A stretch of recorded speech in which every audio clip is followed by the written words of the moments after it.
Hey y'all, this is a story set in the Zombie Road world, and I wrote this probably 4 or 5 years ago, and it was in an anthology, and not a lot of people have read it, I don't think, so hopefully this will be your first time reading this story. It's a little Jesse's a bit character in it, but it's set in the world I created, and it's just about a little town down south, and I hope you like it. This is Beyond the Walls, a Zombie Road story by David A. Simpson, narrated by Eric A. Shellman. 1. 93 years after the fall. Willie watched her work from the doorway for a long moment before he entered the kitchen. She was dicing vegetables, her knife moving in a blur as she helped prepare dinner for the hundreds of men and women who lived in the king's mansion. His heart swelled, and he could barely contain the happiness that bloomed inside him. She was so beautiful, so perfect. She could have any of the boys in town, but she loved him, a farmer's helper. "You going to stand there gulping like a bullfrog, or are you going to bring the potatoes in?" one of the head cooks asked, her displeasure evident as she scowled at him. "If you can't do your job right, I'll be reporting you." "Yes, ma'am, sorry," Willie said, and pushed inside with the heavy box and hurried to the storage pantry. Corinne winked as he passed by, and they shared a secret smile. Tomorrow was her 16th birthday. Tomorrow they would be together. No more sneaking around. She would be legal, and they could be married. He dallied as he put the potatoes away, gave her time to finish chopping the carrots, and slip away to see him for a quick kiss before he had to leave. He didn't have to wait long. She breezed in, let the door close, and went straight into his arms. They kissed deeply, and he breathed in her scent. Night-blooming jasmine and wood smoke, a faint sheen of sweat and innocence. "Tomorrow," he said. "One more day, and we'll be together. It'll be official." She squeezed him tight. "Be careful," she whispered. "Please be ever so careful tonight." "It'll be easy, don't you worry," he assured her. "You know Nathan cleans the offices. He said they're not guarded, not locked, and the book is the first one on the shelf. It'll only take a few minutes. I'll be in and out, and no one will ever know." "Oh, I hope he's right," she said into his chest. "I hope nothing goes wrong. I'm so afraid." "Nothing'll go wrong," he said, and stroked her hair. "When you leave your house tomorrow night to walk to the king's mansion, I'll be waiting for you at the 10th Street alley. It's dark, so no one will see us slip away. As far as anyone will know, you've done your duty and will be free to marry this weekend." 2. "Do you have anything to say for yourself?" Jason, the chief advisor, sneered at the boy kneeling before him in the throne room. "Please, your grace, mercy, please," Willie begged from his position on the hardwood floor. The spectators in the room laughed and jeered. The king waved his hand, a sign for silence, and a hush fell over them. "What is he charged with?" he asked, his voice deep and rumbling from his massive bulk. "He was caught in the accountant's office changing the books," the chief advisor proclaimed loudly as he paced the floor before the throne in the courtroom of what used to be the Lafayette Parish Courthouse, a once majestic antebellum-style government building. "You were trying to deny His Majesty the rights of first night," he continued, pointing a manicured finger at the boy from under the voluminous sleeve of his ceremonial robe. "You were stealing by deception. You were attempting to take what was not rightfully yours. The maidenhood of all women when they reach their 16th birthday belongs to the king. This is how it has always been. It is what keeps our community strong. How will we continue to prosper if the king doesn't have sons?" "I only—" Willie tried, but was cut off. "You only wanted to have her for yourself," the advisor shouted in outrage, playing for the audience. "You thought an entry in the registrar would show she had already done her duty. It's theft. It's treason." "I love her," Will tried again. "Please, I didn't—" "Silence!" Jason roared. "The king will pronounce judgment." King Mason sat on the red velvet antique wooden chair, one hand on the lion's head of the armrest, the other under his chin. He steadied himself, but it was hard. He had started drinking the whiskey at breakfast, as had become his custom over the last decade. He tried to look royal, like his advisors had taught him. The kid was a broken mass of cuts and bruises. His eyes were nearly swollen shut. The guards had beaten him to a pulp, but he didn't notice any broken bones. They were getting soft. He'd have to address their leniency. The girl stood in chains, her head bowed, and tears silently coursed down her cheeks. She was pretty, or she would be when they got her cleaned up and ready for his bed. He could understand why the boy wanted her all to himself. They would pay for their crime, though. When he was finished, he'd let everyone else have a turn with her. The rabble had to be kept in line, his advisor always said, and that would show them what would happen if they broke his laws. Or Jack's law, he supposed. He had been the first king and had come up with the idea. A fine law, too. Yes, it was, he thought. The best law ever. Midas had been a thriving little city before the fall. It was centrally located and was the main food warehouse distribution center for a tri-state area. A fast-spreading virus had been unleashed that melted the mind and turned everyone into hyper-aggressive zombies. That's what the old ones had called them anyway. They spread the virus by bites, and they were always hungry. The world had collapsed, and rampaging hordes covered the land. As far as anyone knew, Midas was the last surviving city. The bypass that went around the business and warehouse district had high concrete sound barriers the entire length of it to keep the truck traffic noises away from the sprawling suburbs. The other side was on the Cochise, a river deep and wide enough to accommodate barge traffic for the grain deliveries. With shipping containers and semi-trailers to block the exit ramps, the townspeople were able to keep the wandering hordes out. The battle that ensued had taken months to eliminate the infected within the walls, but they had prevailed. Their losses were heavy, and when the last door had been kicked in, the last alley and house searched, the last rager finally killed, they were all safe. Before he was king, Tacky Jack had been a vagrant and petty criminal who picked up odd jobs for a week or two if he was desperate and couldn't find an easy score. He had been working as a lumper, loading trucks at the distribution warehouse, and had gotten into a fight with a trucker. He'd beaten him half to death with a crowbar, and had been in jail awaiting trial. When the rage virus was unleashed, he convinced the sheriff to let him and the rest of the prisoners out of their cells. They were needed, he said. They could work, he said. The old world was over, and their offenses should be forgiven. A clean slate in the new world. The sheriff reluctantly agreed. There was nowhere they could run, and the walls had to be reinforced. If they fell, everyone would die. They could really use the help of the 30 able-bodied men. Once the halls were secure and the ragers couldn't get in, the cleanup of the city started.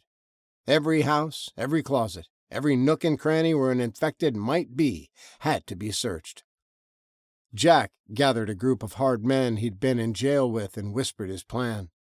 While everyone else was doing what they could to make the town safe, he and his crew quietly started gathering all the guns they could lay their hands on and turned the sprawling food warehouse into a fortress. It was concrete and steel with only a few entrances, and they were securely barricaded before anyone was the wiser. Once they moved all the trucks away from the building, a few dozen men with deer rifles on the roof could shoot anyone that tried to approach across the acres of blacktop. Tacky Jack and his crew kept them away for months, but the starving townspeople made one last desperate attack before they finally surrendered and stood meekly in line for handouts. Hundreds died in the bloody battle. The last of the ammo was spent, and the fight ended with golf clubs and baseball bats. Jack and his men prevailed. They were well fed and stronger, not weak from hunger.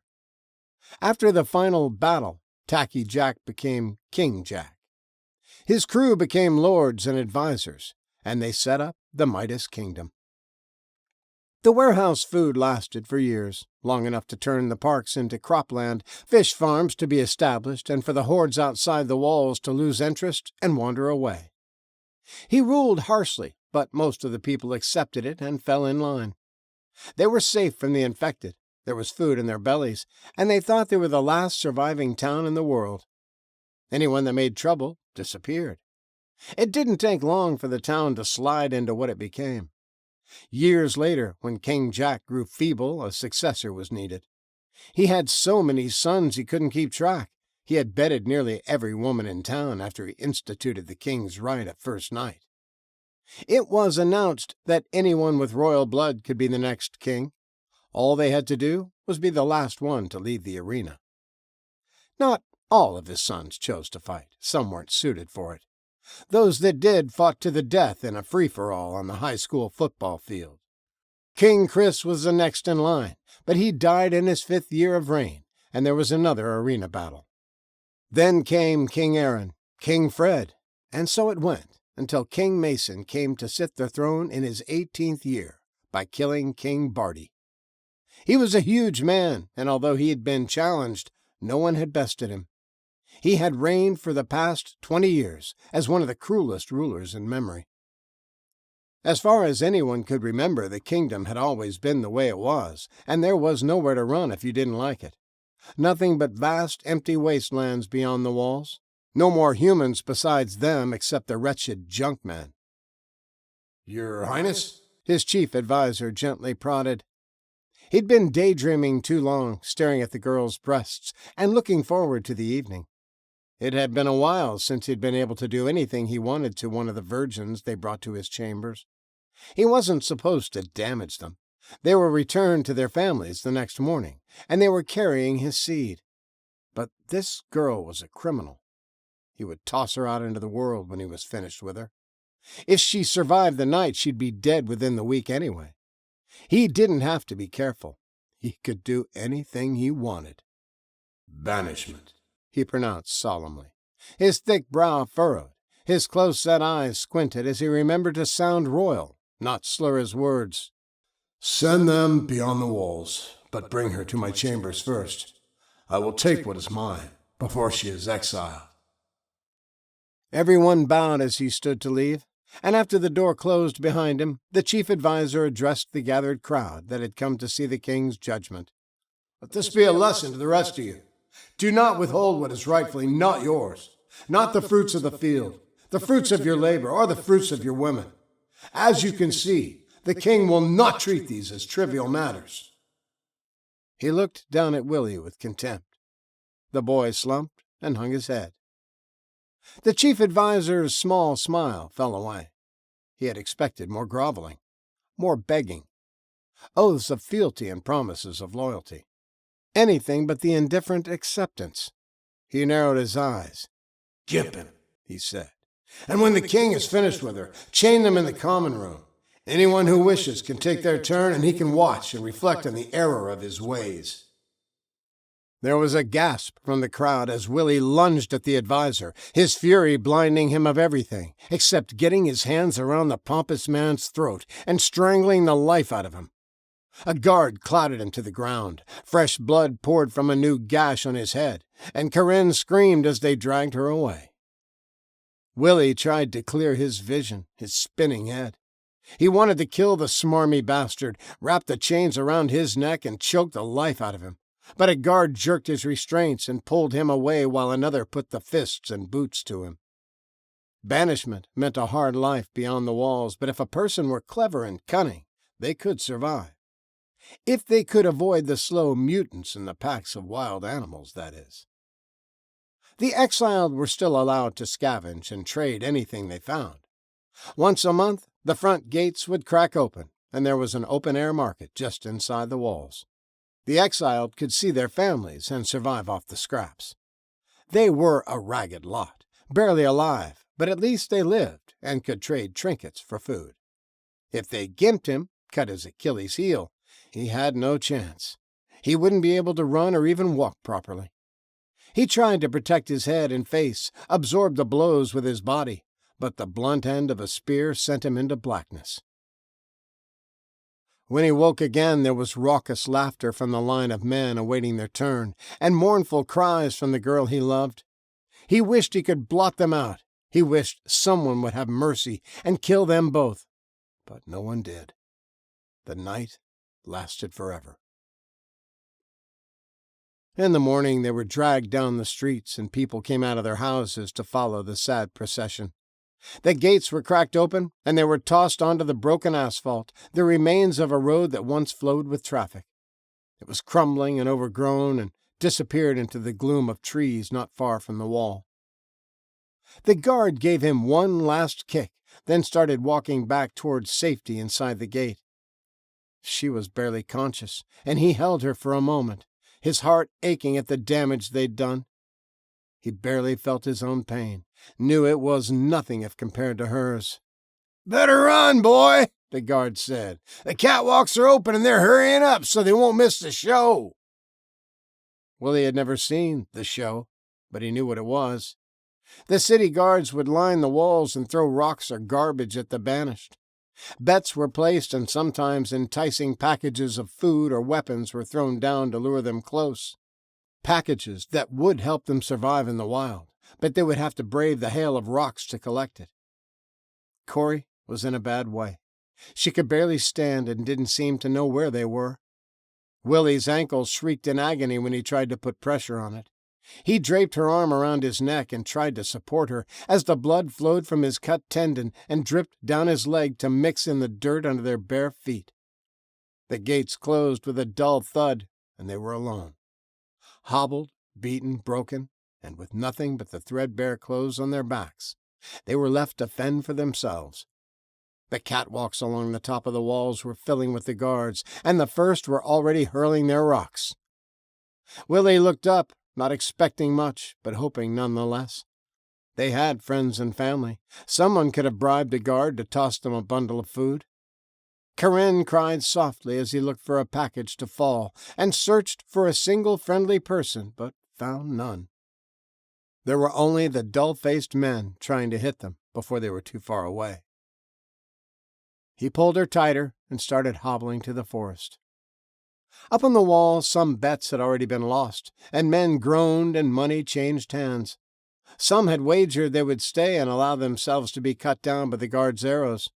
Some of the exiled chose a quick and easy death. It was better than facing the unknown horrors in the woods. The taunts and catcalls followed them as they hurried away. Shouts of treason, screams of anger, terrible taunts wishing them horrible deaths. They hobbled faster as the first spear flew by, wide by a long way, but more would be thrown. Laughter came from the wall, and Willie's hurt became anger. He ignored the pain in his ankle, dragging his dangling foot, and urged her to go faster. The spearmen were only playing with them, trying to make them change their path closer to the wall to keep them within reach of the men throwing the stones. Willie pulled her arm tighter over his shoulder and tried to run. She stumbled as sobs racked her body, and he urged her forward. "We can make it," he panted. "We just have to get out of range before the archers start shooting. The junkmen live in the woods. They'll help us." He didn't know if that were true or not. No one knew where they lived, only that they came every month to trade and barter things they'd scavenged for food. Corey stumbled, pulled him down, and they both landed hard. He groaned in agony, his snipped Achilles tendon screaming as the cut ends scraped against each other. Another spear landed, but it was yards behind them, and most of the rocks were falling short. The mob wanted them dead. They were shouting for the archers to take them out. He didn't know why. They hadn't hurt anyone. Neither had enemies. He'd worked the fields, and she had been a cook. They'd been good workers. All they had wanted was to be together, to be married without the ordeal of the king's first rites. Everything went wrong when an advisor noticed the flicker of candlelight coming from under the door of the records office. Willie tried to pull her to her feet, tried to run, but they fell again when a rock fired from a slingshot caught him on the side of the head. They were almost to the woods, out of range from most of the stones being hurled, but the archers were knocking their arrows, and they weren't going to be allowed to escape. "Hurry!" a voice urged from the gloom, and they scrambled on hands and knees, leaving blood trails behind them. An arrow whizzed past his head and stuck in a tree as another hit the broken pavement and skipped into the shadows. Willie saw the wall of kudzu part, and a dirty hand motioned them forward. An arrow slammed into his shoulder, and he cried out, but humbled toward the opening. Behind them, on the wall, they heard a groan of disappointment as they disappeared into the forest. "Keep going," the man said. "We need to get clear. Go down the hill. There's a place at the bottom. You can rest there." He pushed forward through the thick growth, hoping they weren't trading one death for another, Something even worse than having their skulls crushed with rocks or being pinned to the ground by arrows. The undergrowth thinned, and they helped each other down the incline as the man covered their tracks and pulled vines back in place to hide the trail. "I think we're safe from them," he said, when they broke through to a clearing. "They've never followed anyone if they made it into the woods. I've never seen any one of them stray more than a few feet from the gate." Willie stood panting, wincing in pain and supporting Corinne. "Thank you," Willie said. "You saved our lives." "We ain't safe yet," the stranger said. "We need to get to my camp, lay her down. I'll make a travois so I can drag her. Will you be able to walk if I get you a crutch? We need to keep going. I've seen signs of wolves, and you two are covered in blood. They'll smell you for miles." "I'll have to," Willie said, and eased Corinne down to the ground. The man pulled the arrow out, and Willie wrapped his slashed ankle with his shirt. The arrow wound wasn't deep and didn't bleed much. He'd been lucky it hadn't hit lower and punched through a lung. Travel was slow. It took them hours to make it to the man's camp next to a brook. There was a log cabin and a handful of yurts and teepees set up around a central fire pit. There were piles of scavenged goods neatly stacked and organized. Old lamps that could be used as candle holders, decorative glass trinkets, various tools, and bits of metal that could be fashioned into arrowheads or swords. "I'm the keeper," the man said, the first words he'd spoken since their escape. He motioned towards one of the yurts. "Let's take her in here. I'll get my kit, see if there's anything I can do." "Thank you," Willie wheezed, as they went inside and gingerly moved her onto a thin straw mattress.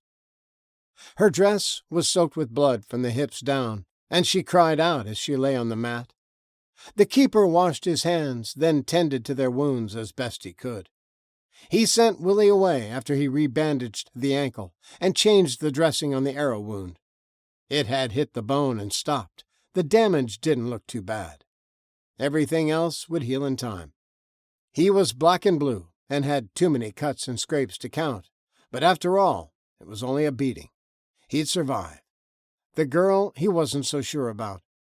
She'd lost a lot of blood, and who knew what they'd done to her? She may have internal injuries. Somewhere on the long trip to his camp, she'd slipped into unconsciousness, and it was probably for the best. "You'll have a limp," the man pronounced when he finished in the yurt and came out to wash up. "And that shoulder'll be sore for a while, but you'll live." "How is she?" Willie asked. "Will she be okay?" The keeper grimaced, his bearded face turning hard for a moment. "Tough to say," he said, not sugar-coating it. "But the others will start arriving in a few days, as soon as the moon is full. One of the gypsy women is a pretty good healer. She can maybe do more than me." It was nearly full dark, and the keeper set a pot of water in the fire, then started making a soup. "Who are you?" Willie asked. "Are there others? Are you the king of the junkmen?" "I'm nobody," the man guffawed, as he cut up a potato and added it to the broth. "I'm just the man that keeps the trade goods safe and close at hand. After trade day, you two can catch a ride on one of the wagons going back to Marlborough if you want. You would be welcome there." "Marlborough?" Willie asked. "Is that a town?" "Yes," the keeper said. "It's small. They live on the river a few days' walk from here. There's a lot of exiles like yourselves. They do all right with fishing and trapping, but it's hard to grow crops. Easier to trade for them. Midas has plenty, and they don't have the problem of all the wild critters eating everything before it can be harvested." "A real town?" Willie asked. "We thought the junkmen lived in the forest. We didn't know there were more than a few of you." The man laughed. "That's what we want you to think. Midas has a strong army full of cruel men. They've done so much inbreeding half the town is dim-witted. If they knew other towns are out there, an ambitious king might try to control them, or raid to take slaves, or just kill and destroy for no reason. We trade for the things we need, tell the guards there are no other people, and they never venture beyond the walls. So tell me, what was your crime? Why were you banished?" Willie did, and the man's face darkened. "The city keeps getting worse," he said. "Why don't you revolt, overthrow that despot, and start over?" "How?" Willie asked. "They have all the swords and spears. We have nothing but pitchforks and shovels."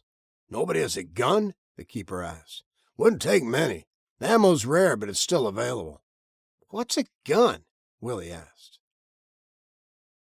He rested and tended to Corey over the next few days as they waited for the traders to arrive. The men from Marlborough had carried their scavenged supplies to the campsite over the past month, bringing only furs and smoked fish on the day they arrived. They never knew what the people of the city would want, and things that didn't get bartered were left at the keeper's camp, so they were close at hand and easy to carry up to the city on the next trade day. Corinne caught a fever and was pale and weak. She had lost a lot of blood, and they fed her fish broth soup and did what they could to keep her cool. She faded in and out of delirium and seemed to grow weaker by the hour. Willie learned more about the world they lived in and was surprised to hear of other towns and settlements. His whole life he'd been taught that Midas was the only surviving city. The king's rule was absolute, and everything beyond the walls was a wasteland. It was said you could travel 1,000 days in any direction and find nothing but crumbling cities filled with slow mutants. That is, if the wild dogs or bears or panthers didn't hunt you down first. When the traders started arriving, they were a colorful lot. Some with flowing robes and silks, some riding horses, some leading oxen pulling carts loaded with goods. Some came from Marlborough, the nearest village, but the gypsies lived in their caravans and only passed by Midas once a year. They traveled from town to town, selling their wares or offering their services. In other places they sharpened knives, tinkers melded broken pots, sold intricately woven baskets or colorful handmade clay bowls. They told fortunes, shoed horses, sold fine whiskies, and put on plays. When the night was full and silver changed hands, the ladies would dance. Ordinarily they wouldn't bother with Midas, but it was such a good place to restore their larders. The crops were sold cheap because there wasn't anyone else to buy them. Willie watched in awe. He'd never seen such a colorful group of healthy, cheerful people. The healer woman broke out her store of herbs and plants, mixed poultices, whispered strange words over Corinne, and waved smoking sage around the yurt. Willie ate with them around the fire that night and heard more tales of towns and cities far and wide, some good and some bad. Of them all, Midas was the worst, and the caravaners wouldn't go up with their wagons. When a city was run by criminals, the risk was too great. The king might decide he wanted everything they had and simply take it by force. When they came to Midas, they donned shabby robes and roughly sewn animal hides. Like the rest of the junkmen from Marlborough, they dirtied their faces, lowered their eyes, and acted grateful for every transaction, thankful the townspeople would do business with such poor wretches as themselves. They charged higher prices for the odds and ends they had, paid less for the provisions, and were happy to move on the next day. The people of Midas remained ignorant of the world. Willie felt no sympathy for the town. They were right to keep it isolated. He wished he could burn it to the ground. Corinne never saw him again. Corinne woke to the sounds of wood being chopped and slowly took in her surroundings. She was in a tent of some kind, but it had walls and decorations and rugs on the floor. She ached all over and felt weak. It took her a moment to push the blankets aside and get shakily to her feet. She found a robe, wrapped herself in it, then pushed unsteadily through the flaps and stepped outside. She was in a clearing with a few other primitive structures. A permanent campsite. A fire was burning low with a pot of something simmering in the coals. When she caught the smell of the stew, her stomach growled, and the man splitting kindling turned to face her. He was tall and bearded, his hair long and tied back with a strip of leather. "She lives," he said with a small smile, and pointed her to a wooden chair near the fire. "Sit, you must be hungry. I'll get you a bowl." She eased down and winced at the pain that was still with her. It was distant, it wasn't screaming for all her attention, but it was there, and it let her know it would be around for a while. "Where are we? Where's Willie?" she asked, as he ladled the thick stew into a chipped bowl. He ignored her questions and held it as her shaky hands became steadier with each bite she took. "That's enough for now," the man said after a few minutes.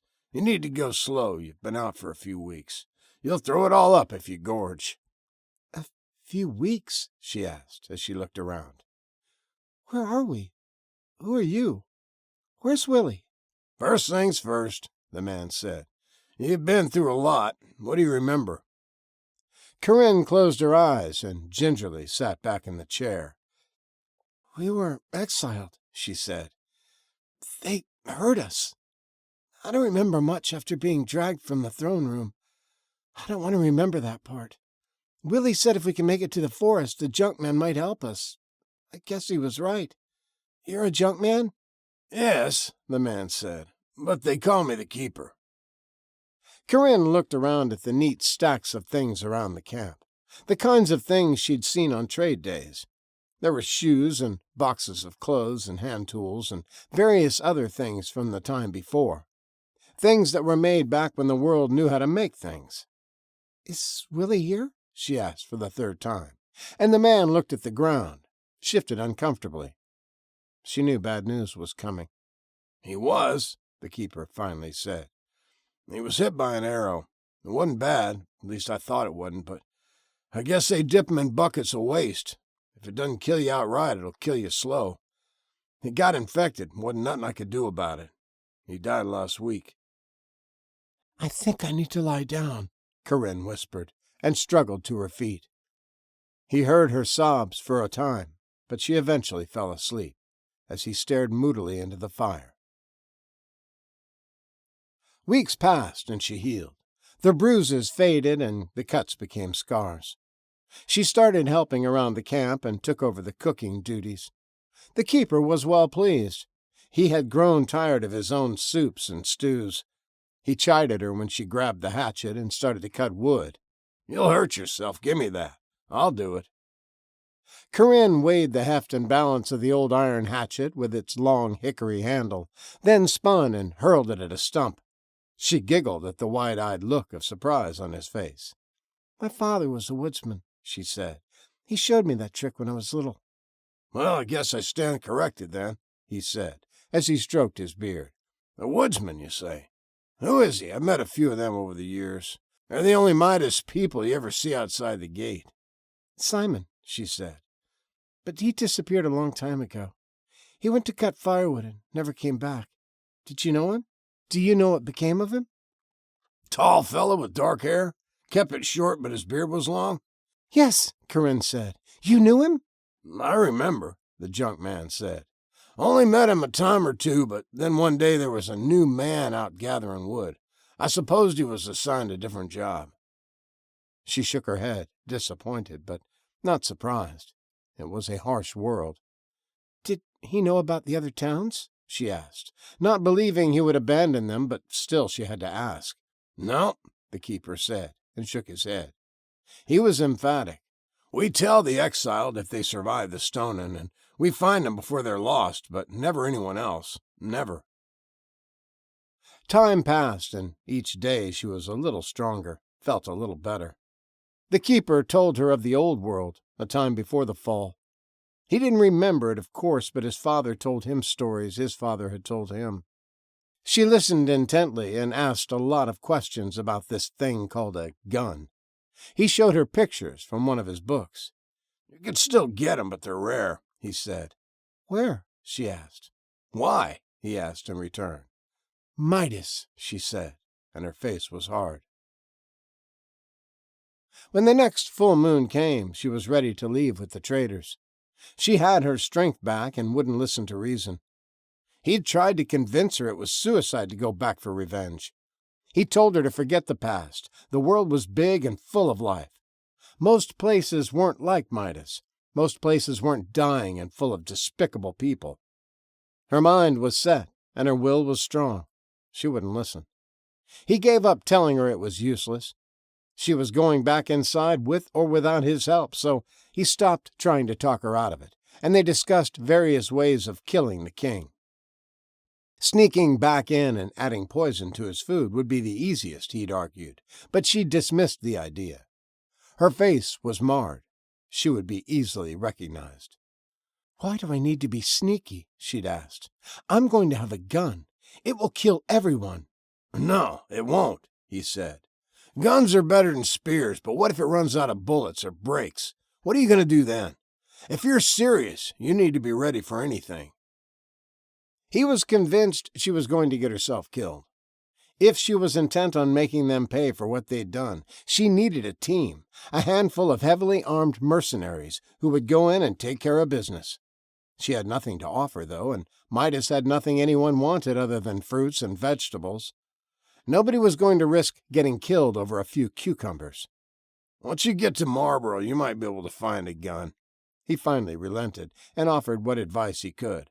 "Talk to any trader that comes in on the river. They're not cheap, but you'll have to work and save your silver." It would take her a long time to gather enough money to buy what she wanted. By then, he hoped the anger would fade, and she would forget her plans of revenge.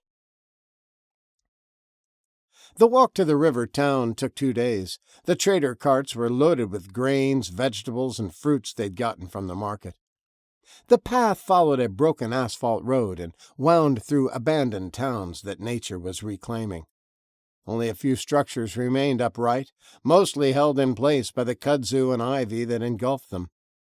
The rest were barely recognizable as houses, as they had long ago been damaged by storms or trees had grown up through their roofs. Anything of value had been salvaged decades ago.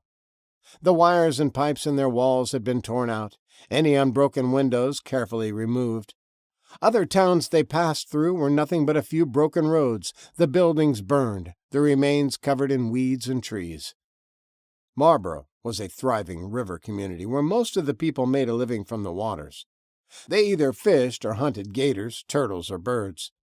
Others mended nets or crab pots, cleaned and processed the food, or repaired boats for the fishermen. There were nearly 200 people living in the fishing village.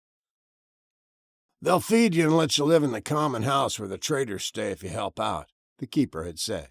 "You're a good cook. You'll find work easy enough." Corinne settled into the comfortable routine of life on the water and saved her silver. She only had to prepare one meal for the owner of the common house, and he hired her immediately. The work was demanding. There wasn't a butcher in town. She didn't have cuts of sheep or rabbit to cook like in Midas. Fish and alligators were left in the boxes at the back door, and she had to clean and carve them herself. She grew lean and hard, earned a reputation up and down the river for her excellent meals, and after a time they stopped staring at her scarred face. Every time a new boat would arrive to barter their goods, she asked about a gun, but no one had one, or even knew where to get one. For years after the fall they had been the weapon of choice, but as bullets became more and more scarce, people taught themselves to fight with knives or staves. Bows and arrows and spears replaced shotguns and pistols. She bought a pair of fine knives and traded a week's worth of meals to the leather man for sheaths. She tried to be content in her new life, but the cold, simmering rage was always right below the surface. She'd remember what they had done to her, how they had killed Willie, and she'd push herself a little harder. She took on work mending nets or helping on the fishing boats if they needed an extra hand. Anything to earn silver, because one day a trader would show up with a gun, and she wanted to be ready to have enough money to buy it. Most of the men didn't know what to think of her. She didn't act like a woman and keep to her kitchen. She wasn't looking for easy work or a husband, although she had no lack of men who tried.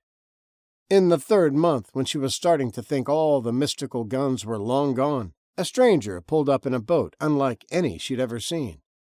He was bearded and deeply tanned, had a friendly dog and a jagged scar on his face. Most of the people knew him and greeted him warmly. He had stopped in from time to time over the years on his journeys up and down the rivers. The traveler was friendly, had a crooked smile for everyone, and had unusual things to trade. Rare items she'd never seen before.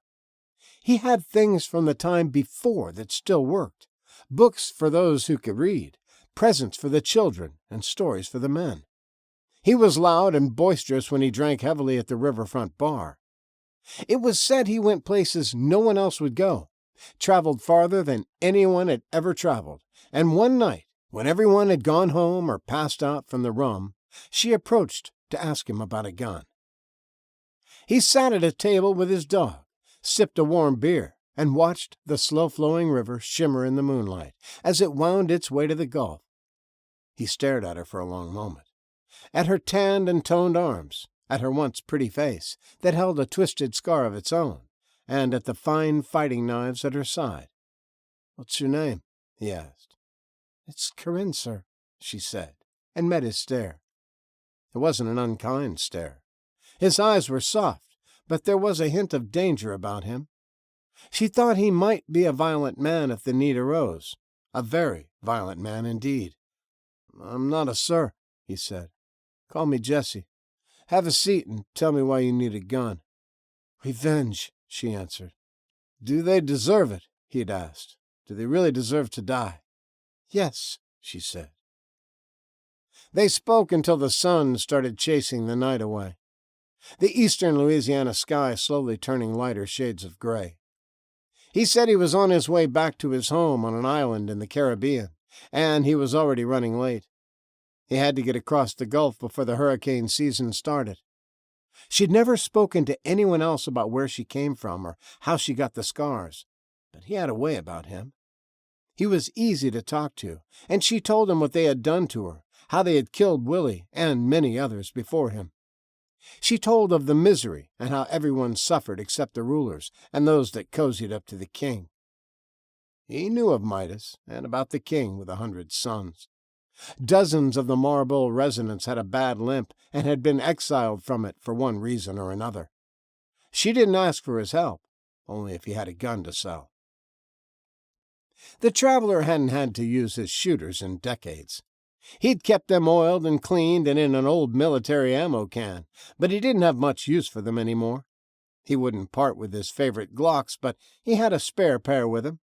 He still believed 2 is 1 and 1 is none when it came to weapons and equipment. They could fail at any time for any number of reasons, especially now they were nearly 100 years old. He stared at her face, remembered another scar-faced girl he'd known a lifetime ago, and nodded. He'd heard her tale, believed her sincerity, and decided to help.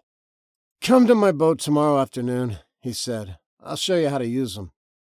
"I only have 27 silver," she said. "Is that enough?"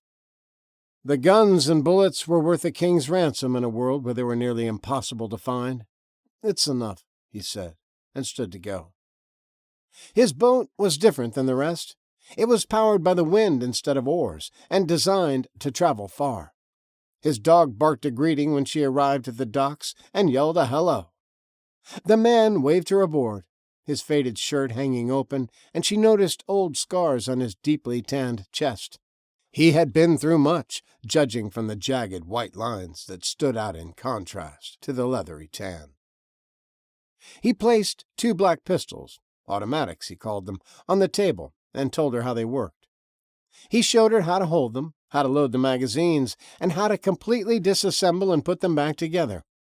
He showed her a holster and how to attach it to her belt. They spent hours running through drills and dry fire exercises. She learned quickly, and by evening she handled them competently. "Come back tomorrow," he said when the sun had set. "Bring me and my dog some breakfast, and I'll show you how to shoot." She did, and he did. He unfurled the patched and colorful sails, and she was amazed how the sleek boat cut through the water, going against the current as he tacked back and forth. They went miles upriver, far out of hearing range of the village, and by noon they had tied up in a cove and approached an abandoned town. Some of the buildings were still standing, but not for much longer. There were broken windows and sagging doors on every house. Moss-covered carpets and molded furniture was draped in cobwebs and ivy. The traveler found some rusty cans and set them up on the roof of an old car, slowly sinking into the ground.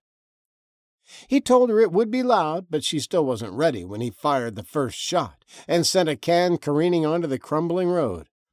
He told her the gun would kick, and she wasn't ready when it bucked and she nearly dropped it. He was a patient teacher. She was a fast learner, and he taught her hands the ways of war. He trained her fingers to fight. He didn't try to show her long-distance shooting.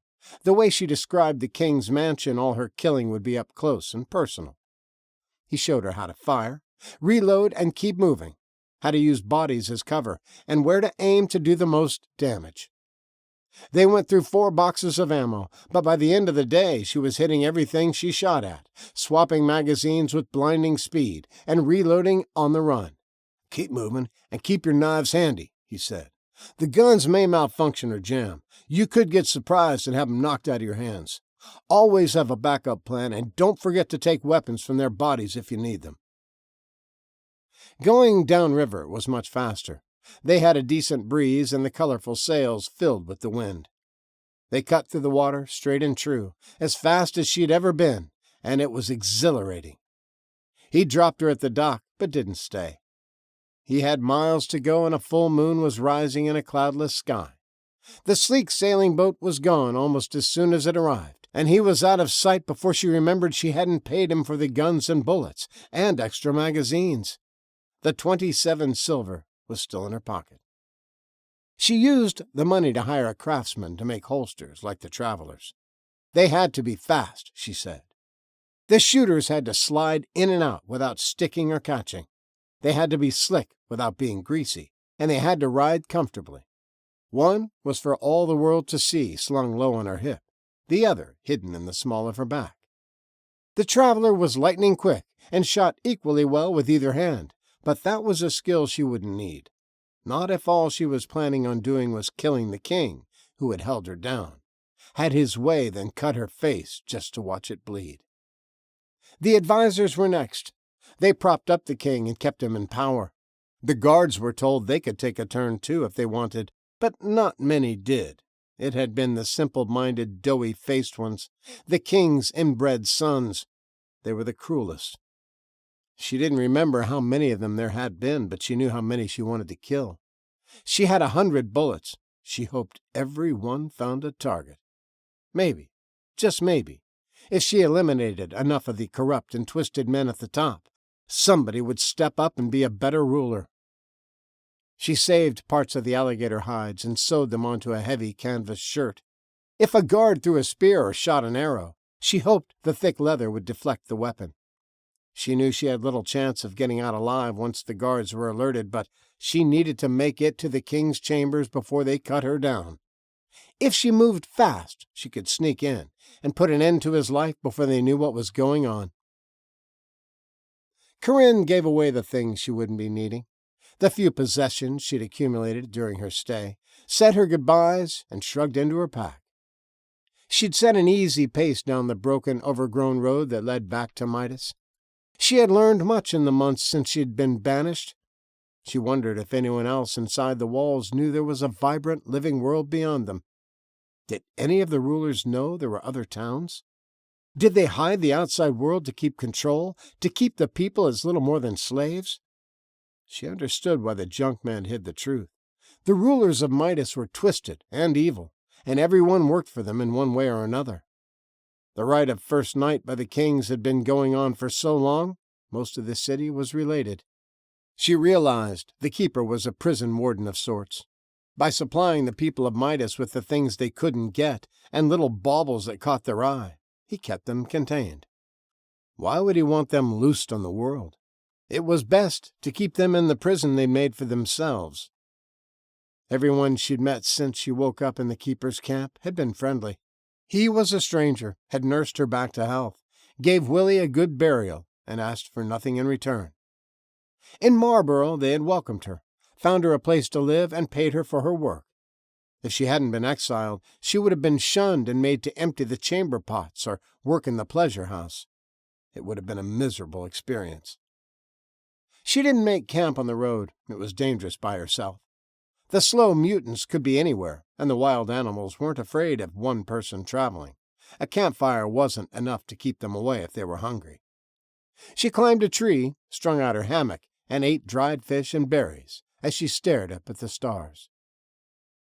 She considered her plans and wondered for the 100th time if she should let it go. She didn't have to do it.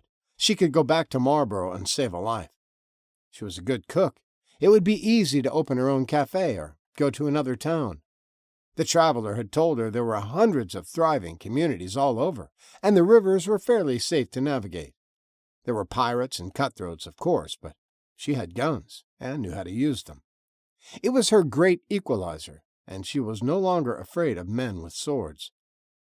She didn't have to go back to Midas. She could forget the town, leave it to rot like everyone else. Let it be a sad, dark stain that was slowly crumbling into ruin. She fell asleep, wondering if she was doing the right thing, but woke up knowing she was. She didn't have to, but she was going to anyway. They were going to pay. The city was going to change. "Ah, the prodigal daughter returns," the keeper said, and set down the book he was reading as she walked into his camp. She didn't know what that meant exactly, but he greeted her warmly, invited her to sit, and offered her dinner. "You look much better," he said, as he puttered around the fire, adding ingredients to his stew pot. "To be honest, I hoped I wouldn't see you again. I hoped you'd find happiness and forget the nightmare you left behind." She showed him the shooters, and he was awed.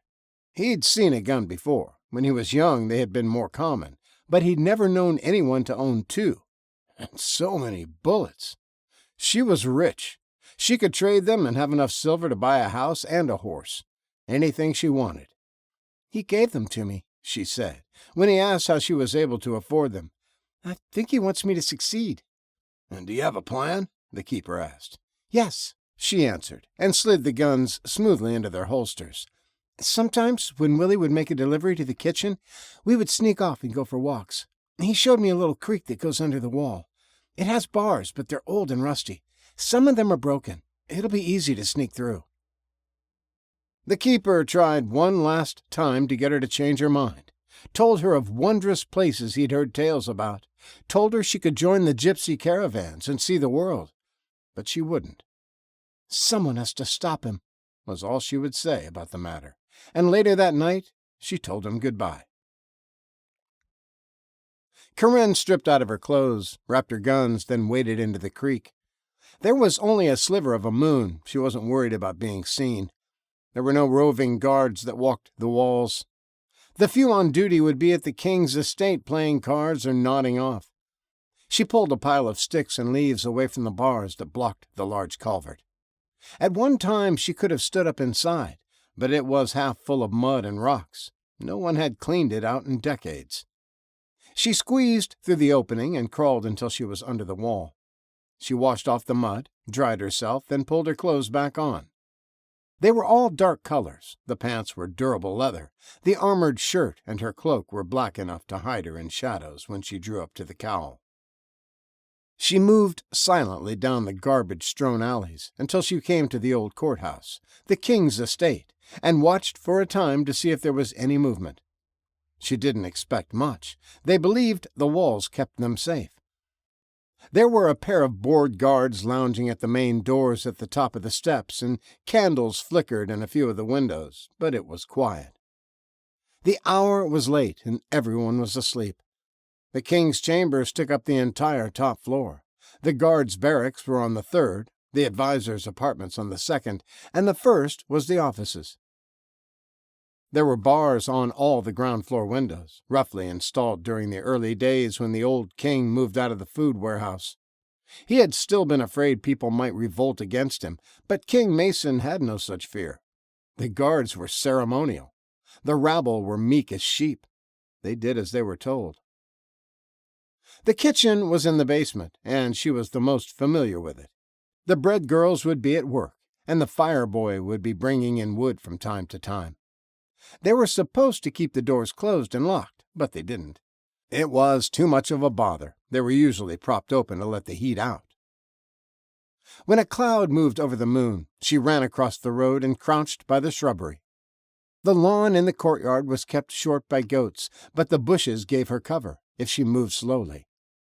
She heard the small talk of the guards, the chirping of the crickets and croaking of the frogs in the old fountain. She covered herself with the cloak and inched the last 20 yards across open ground, a black shadow on black grass. As she'd guessed, the back door was propped wide open as the fire boy carried in more wood for the cook's stoves. It was Freddie, and she fought the urge to pull him aside and hug him tight. He and Willie had been best friends, and he was engaged to Sybil, the cook's assistant, like she had been. She would be coming of age next month, and she hardened her resolve, knew she was doing the right thing. The king wouldn't be taking her to his bed. She waited until he carried the last load in before she dashed across the broken asphalt and through the door. The kitchen was almost deserted as she hurried past the pantry. The cooks wouldn't be arriving for another hour. With every step she took, she was that much closer to success. The deeper she went into the building, the closer to the king. The better her chances were of getting him before they got her. The first level was deserted, and the marble corridors dark, the only light coming from the quarter moon shining through the bars on the windows. She moved fast, her deer leather shoes quiet on the dirty floor, as she made her way to the grand staircase leading up. It was directly behind the entrance where the guards stood. They leaned easily against the wall, the doors open to let in the cool night air, one of them smoking a hand-rolled cigarette. Corinne kept low and close to the broken banister as she moved slowly up, one step at a time, her cloak helping her blend into the blackness. She slipped into the apartment level where the advisors made their homes. She'd never been inside of them, but the maids talked of rooms filled with splendorous things of the world before the fall. Luxurious trappings of furs and paintings and strange machines that no one understood, not what they were or how they used to work. A silver Kirby that had a wide, hungry-looking mouth hung in a place of honor. A Black & Decker drill that must have been some sort of shooter adorned a wall. A strange KitchenAid machine with a collection of removable appendages that could only have been some kind of torture device was displayed proudly. Treasures they had gotten from the junkmen. Corinne hurried down the dimly lit corridor, past the stinking chamber pots and piles of garbage the servants would dispose of in the morning. There was a smaller set of stairs at the end of the hall, and she eased the door open to step into complete darkness. She hesitated, considered taking one of the guttering candles in the hallway, then started up without one. It was only stairs. She would go up until she could go no more. That would be the top floor, the king's chambers. She moved up swiftly, one hand in front of her and one on the banister. She saw the candlelight from the crack under the door when she passed the guards' barracks and continued climbing. Halfway up the stairs, she stumbled over something in the dark. "Hey!" the guard yelled, startled out of his sleep, and she nearly froze in panic. "Who's there?" he demanded, and started striking his flint when she didn't answer. The brief flash of light illuminated her scarred face beneath the cloak, and he gasped. Before he could shout a warning, she plunged a blade into his throat. She didn't think, only reacted, the fear high in her chest. He gurgled, and she pulled it out and stabbed again, and again, and again. Her blade found flesh with every blow in the darkness. He finally stopped struggling, stopped trying to block the knife. Her grunts of exertion and the whisper of slicing flesh as she plunged it in over and over were the only sounds. It was over in a few seconds, and she stood above him panting, her arms and face splattered and her ears wide open, listening for others. She calmed her ragged breath, took a moment to settle her stomach. The coppery taste of someone else's blood in her mouth made her queasy. "Remember what they did," she told herself. "You weren't the first, and you won't be the last. Remember how they laughed, how they killed Willie, how they don't deserve mercy." That man had died easy. She had been lucky no one heard the struggle. She wiped the blade on her cloak and slid it back into its sheath. Time for stealth was probably over. She touched her guns and was comforted by their weight and smooth contours. The one on her hip rode low, the one in her back rode high, and she smiled. It was time. The lights coming from under the door were much brighter when she reached the king's chambers. He didn't skimp on candles. She eased the door open, and halfway down the hall, two of the king's guard turned to stare. They were standing outside an ornate double door, and neither knew what to make of her. She started walking purposefully toward them, her head down, her strides long. She needed to cut the distance. She wanted to be close. So close she couldn't miss. The taller of the two put his hand on his sword and told her to stop. "You're not allowed to be up here," he barked. "State your business." She kept striding towards them, and both pulled their swords as he again demanded to know why she was in the king's chambers. She reached up, flipped back her cowl, and their eyes grew wide at the recognition. "I've come to kill the king," she said, and her hand dipped for the shooter on her hip. The twin explosions, a half-second apart, shattered the night silence, and both men screamed as .40-caliber bullets ripped through their chests and sent them backward to bounce off the wall.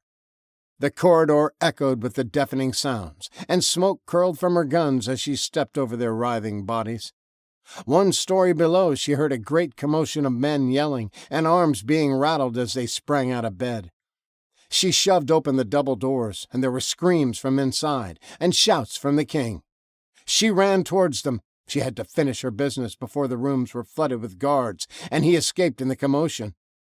A naked girl ran by clutching a blanket, her eyes filled with terror.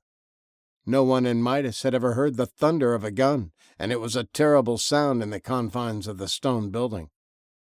The king, the ruler of Midas, the man that caused so much misery to so many people, was scrambling towards a secret doorway when she skidded into the room. She only caught a glimpse as he slammed it behind him. She fired twice more, sent 2 rounds into the wood, and flames shot from the barrel as she crossed the room. It was dark, the only light coming from the candles in the sitting area, and she couldn't find the latch to open it.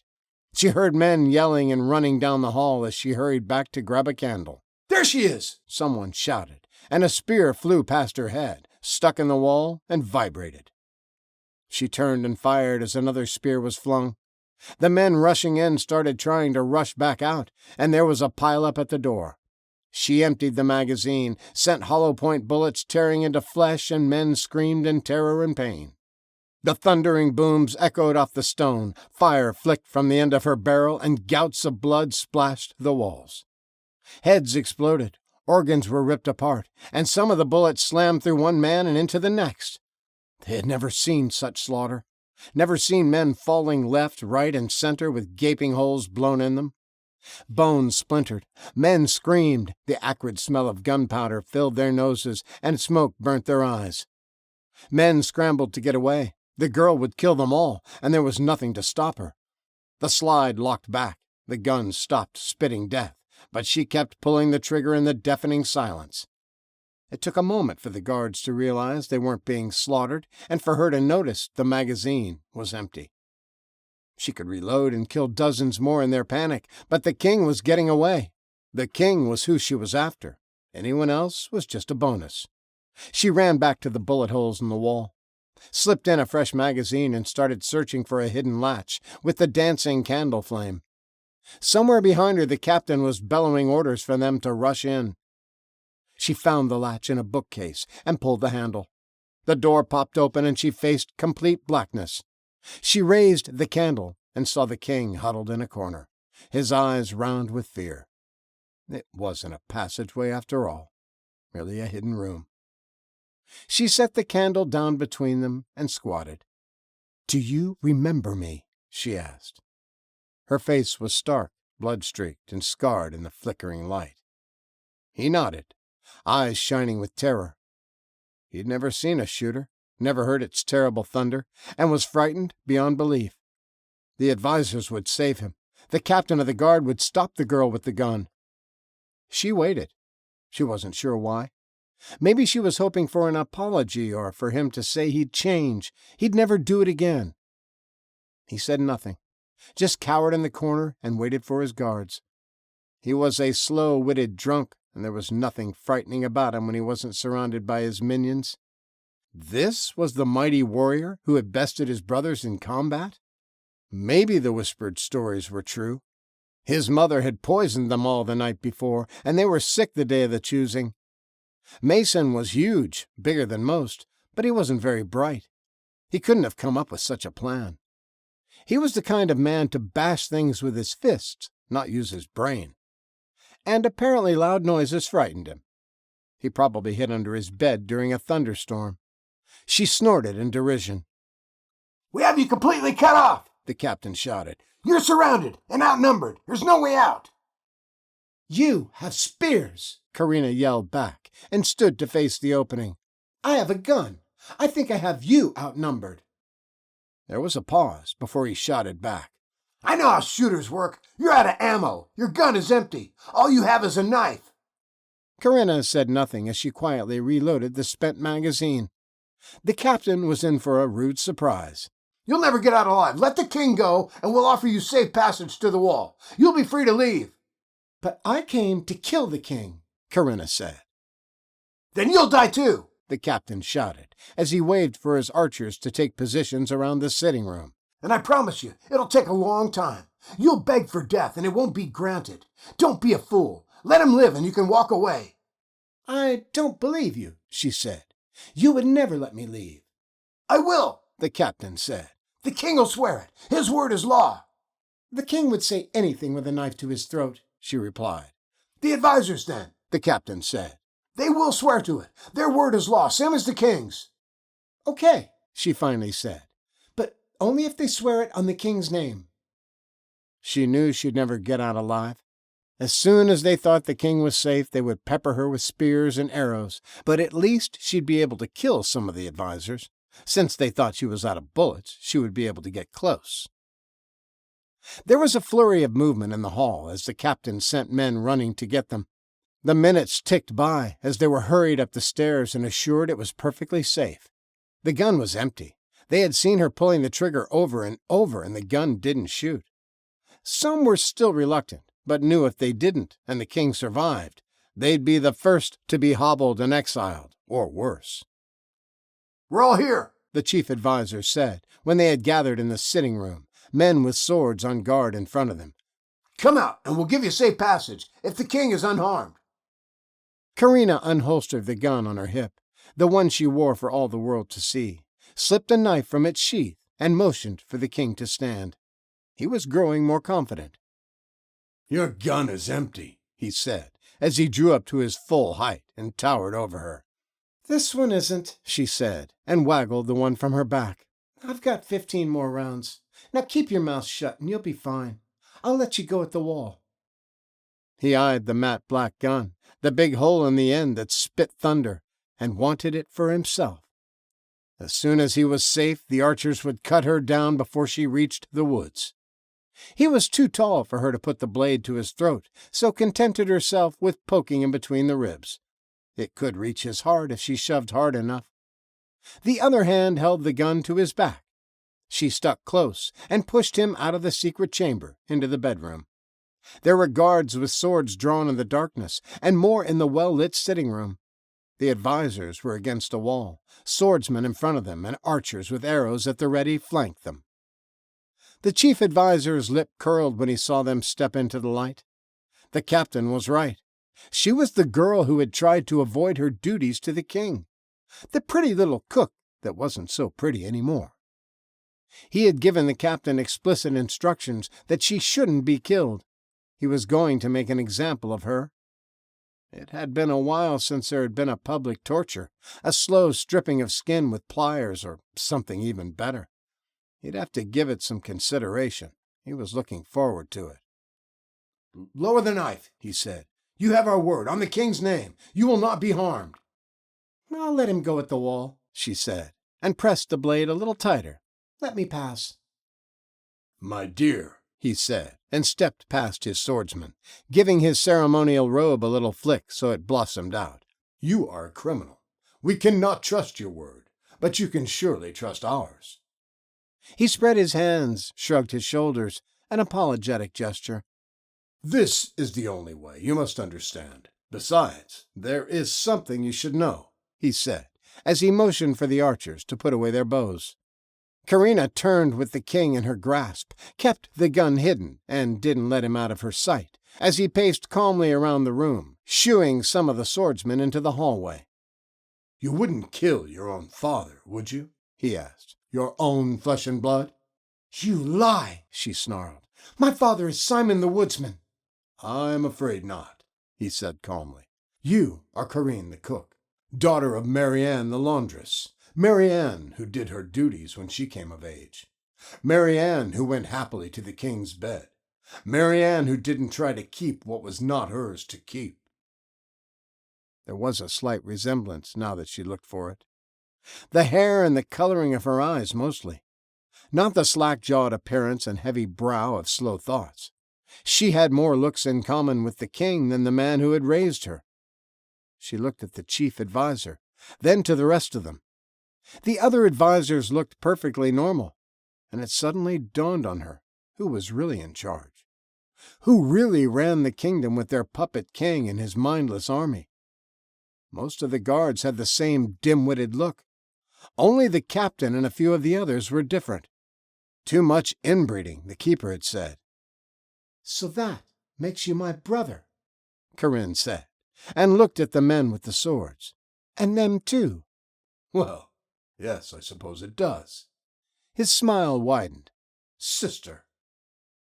He made a slight movement with his hand, and she heard the twang of an arrow being loosed. It slammed into the center of her back, and the force sent her stumbling forward. The alligator hide deflected the tip. It didn't punch through to the flesh, but still knocked the wind out of her. The room erupted into motion as swords were drawn and the captain made a desperate grab for her hand holding the knife, pressed to the king's ribs. She pulled the trigger twice, and the king's insides exploded from his chest, splashing the rushing guards with blood and gore. More arrows flew in panic and found soft flesh, but not hers. Get her! The advisor screamed, and shoved a swordsman forward. The captain of the guard wrenched the knife out of her hand, but it did no good. The king was dead before he toppled to the marble. Corinne dove for the floor as swords cut through the air where she'd been a scant second before. Her hand dipped and she filled it with death. Both black guns spit fire and lead, and ear-splitting thunder filled the room. Men screamed as the bullets tore through them, and both hands executed judgment. Smoke filled the room, some from the guns and some from the toppled candles, as they started fires that spread quickly. Her guns blazed over and over, dispensing justice. Every bullet found a home, and when they were empty, her fingers did the things they were trained to do. They knew the ways of war, and the guns spoke again and again. The men had been judged, weighed in the balance, and found wanting. Their deeds spoke for themselves. Corinne was the judge and jury, and the guns gave them the execution they deserved. She avoided a slash from a sword that tore through her cape as she leaped for the door. The captain had an arrow sticking out of his shoulder, and blood ran down his leg. She didn't know if it was from a bullet or from a wildly swung sword from his own panicked men.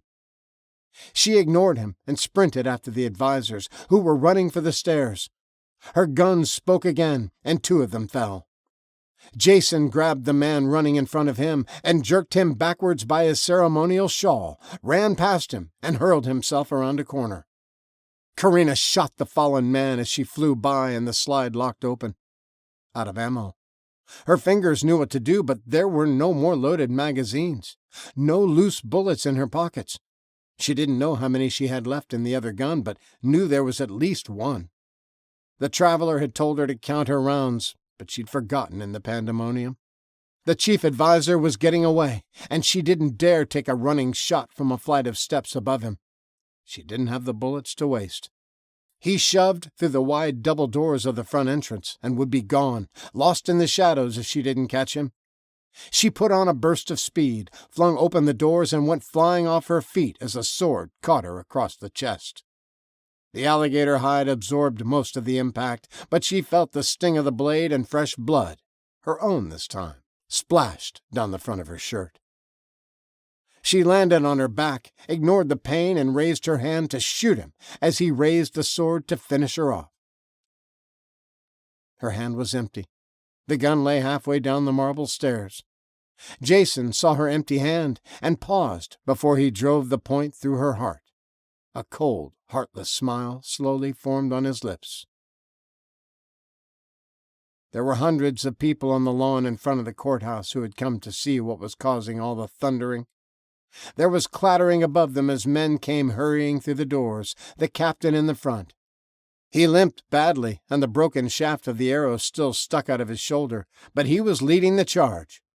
He stopped when he saw the chief advisor straddling the girl, a sword ready to end her life. Well, well, well, Jason said as he moved away and spoke loudly so the crowd could hear. I guess your little plan didn't go quite like you expected, did it?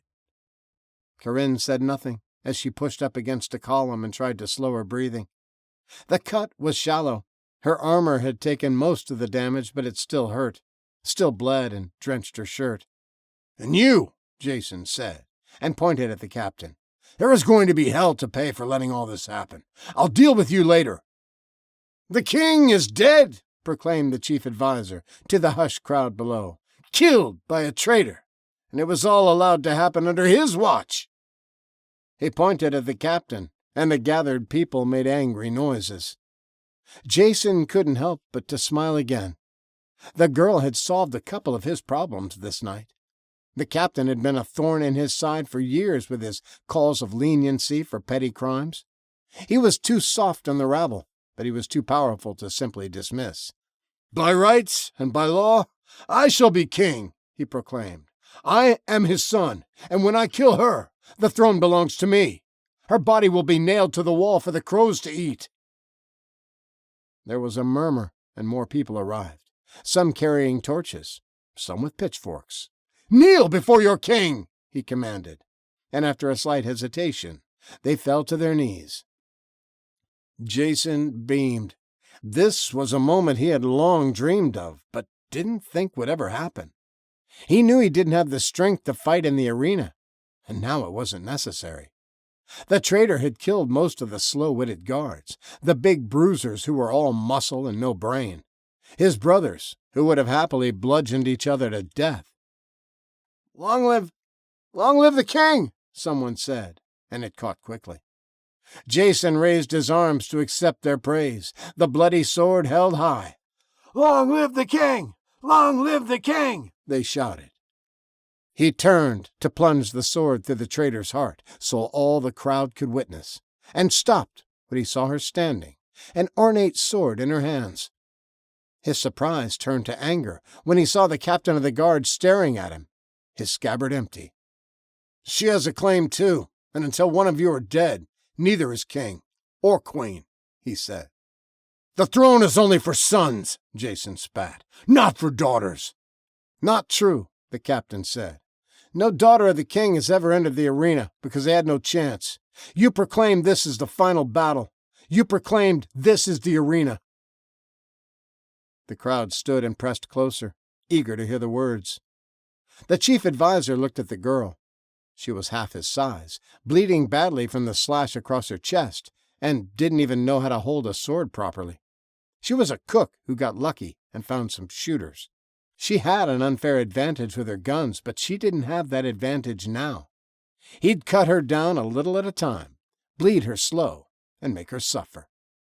He smiled and swished his sword back and forth. The crowd cheered. Corinne held the captain's sword straight up in front of her like a stick.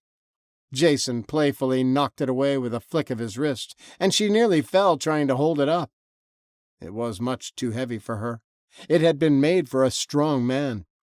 Some in the crowd laughed, but most felt despair settle back over them. For the briefest moment, there had been a flicker of hope.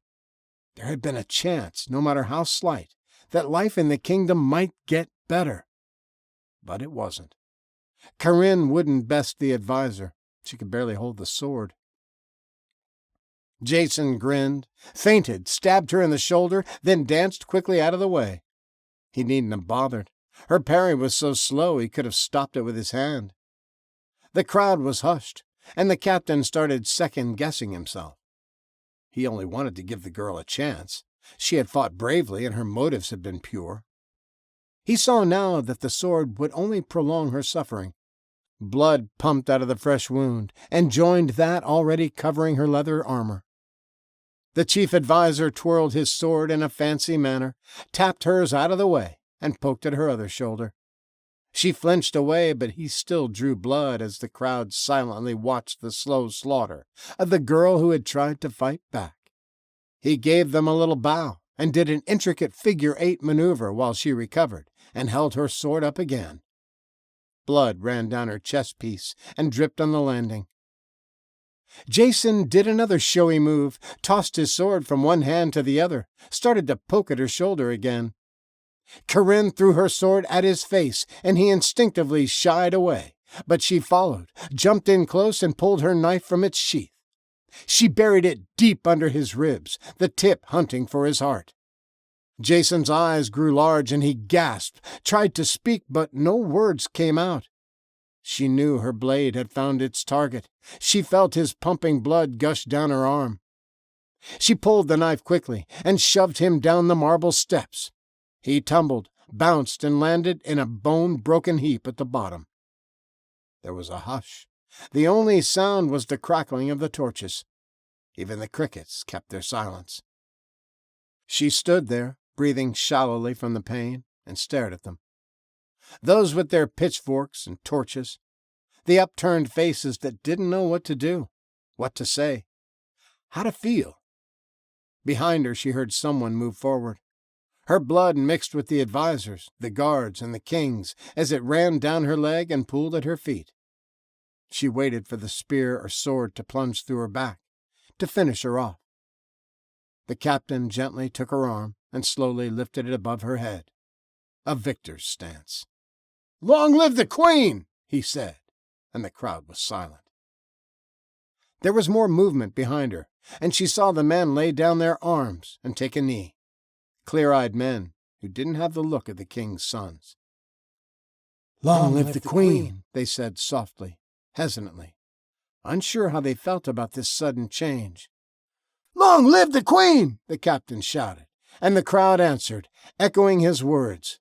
They chanted it over and over, and there was hope on their faces. This has been Beyond the Walls, written by David A. Simpson, narrated by Eric A. Shellman. Copyright 2022 by David A. Simpson. Production copyright 2024 by David A. Simpson.